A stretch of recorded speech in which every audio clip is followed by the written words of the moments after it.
మన ముకుంద జ్యువెలర్స్ వారి నూతన బ్రాంచ్ ఈ నెల 28న వైజాగ్ లో ఘనంగా ప్రారంభం. ఓపెనింగ్ సందర్భంగా అన్ని జ్యువెలరీల VA పై ఫ్లాట్ 10% తగ్గింపు. No making charges. గత సార్వత్రిక ఎన్నికల్లో వైసీపీని చావుదెబ్బ కొట్టిన టీడీపీ వైఎస్ కంచుకోట లాంటి కడప జిల్లాలో సైతం అత్యధికతను కనబర్చింది. జిల్లాలో 10 సెగ్మెంట్లు ఉంటే కడపతో సహా 7 నియోజకవర్గాల్లో పసుపు జెండా ఎగిరింది. అదే ఊపులో కడప రాబోయే మున్సిపల్ ఎన్నికల్లో సైతం లక్ష్యంగా తెలుగు తమ్ముళ్లు పావులు కదుపుతున్నారట. ముఖ్యంగా కడప మున్సిపల్ కార్పొరేషన్ ను అధికార పక్షం ప్రతిష్టాత్మకంగా తీసుకుందట. మున్సిపల్ ఎన్నికలకు ముందే వైసీపీ నుంచి కడప మాజీ మేయర్ సురేష్ వర్గీయులు టీడీపీ కాంపౌండ్ లోకి జంపింగ్స్ మొదలు పెట్టడంతో వైసీపీలో కలవరం మొదలైందట. రాబోయే మున్సిపల్ ఎన్నికల్లో కడప కోటను బద్దలు కొట్టి పసుపు జెండా పాతాలని టీడీపీ వ్యూహాలకు పదును పెడుతుంటే 2 దశాబ్దాలు తమ హవా కొనసాగించేందుకు వైసీపీ ప్రతి వ్యూహాలను నియమిస్తుందట. ఇందుకే కడప కార్పొరేషన్ రాజకీయం అసలు ఏ మలుపు తిరగబోతోంది?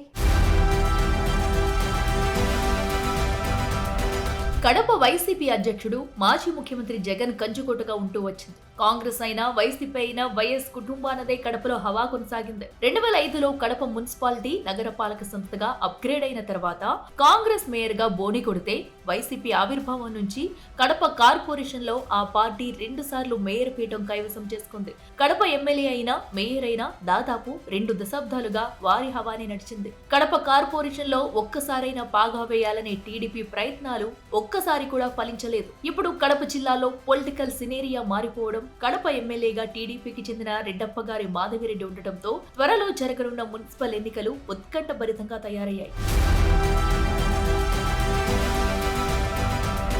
అయితే 2024 ఎన్నికల్లో జగన్ సొంత జిల్లాలో అనూహ్యంగా 10కి 7 స్థానాలు కైవసం చేసుకున్న కూటమి వైసీపీకి గుండెలాంటి కడప అసెంబ్లీ స్థానం కైవసం చేసుకోవడం ఇప్పుడు మున్సిపల్ ఎన్నికల నేపథ్యంలో టీడీపీ శ్రేణుల్లో మరింత ఉత్తేజం నింపుతుంది. కడప కార్పొరేషన్ పాలకవర్గం గడువు మార్చి 11 నాటికి ముగియనుండటంతో రాబోయే మున్సిపల్ ఎన్నికల్లో కార్పొరేటర్ సీట్ల కోసం అన్ని పార్టీలు ఇప్పటి నుంచే కసరత్తు చేస్తున్నాయి. మొన్నటి వరకు కడపలో చక్రం తిప్పిన వైసీపీలో వర్గపోరు ఆ పార్టీలో తీవ్ర కలకలం రేపుతుందట. కూటమి ప్రభుత్వం ఏర్పడిన వెంటనే వైసీపీకి చెందిన 8 మంది కార్పొరేటర్లు టీడీపీలో చేరి జగన్ తో పాటు ఆయన పార్టీకి పెద్ద షాక్ ఇచ్చారు.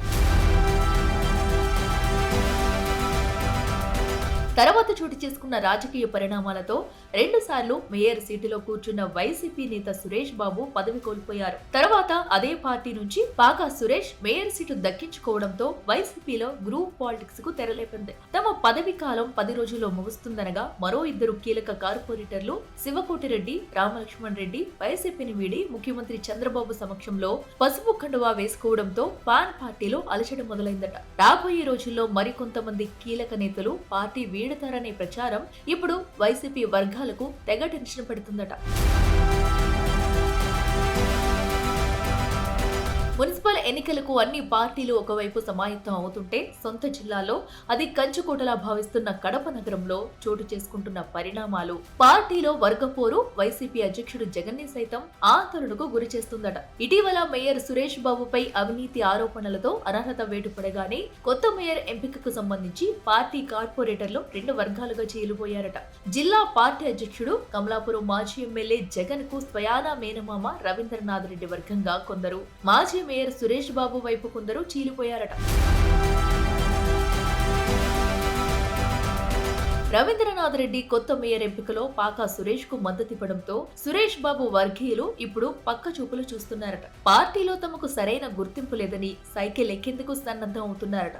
ఆ క్రమంలో తాజాగా 2 కార్పొరేటర్లు చంద్రబాబు సమక్షంలో పసుపు కండువా వేసుకుని వైసీపీకి షాక్ ఇస్తే వారం రోజుల్లో మరికొందరు పార్టీ మారేందుకు సిద్ధంగా ఉన్నారని ఇప్పుడు కడపలో జోరుగా ప్రచారం సాగుతుంది. కడప కార్పొరేషన్ లో టీడీపీకి పోటీ చేసే అభ్యర్థులు ఉండరని ప్రగల్భాలు పలికిన వైసీపీ ఇప్పుడు తమ పరిస్థితి ఏంటనే డైలమాలో పడిందట. టీడీపీలో సీటు గ్యారంటీ అని హామీ లభిస్తే వైసీపీ కార్పొరేటర్లు పెద్ద ఎత్తున జంప్ అవడానికి సిద్ధంగా ఉన్నారట.